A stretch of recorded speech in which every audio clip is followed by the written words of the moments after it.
Agora eu vou passar um treino de alongamento, né? Um alongamento básico, mas que funciona, né? Nesse tempo você tem que usar e cada posição você tem que ficar bastante tempo, digamos 1 minuto, 1 minuto e meio, 2 minutos em cada posição, que aí você vai trabalhar bem o seu alongamento.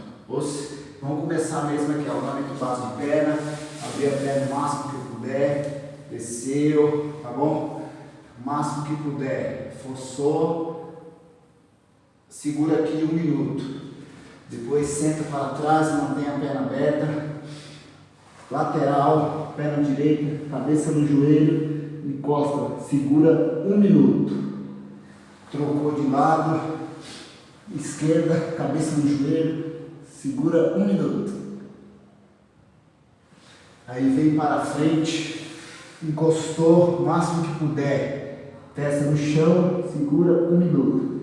Quem tiver flexibilidade mais,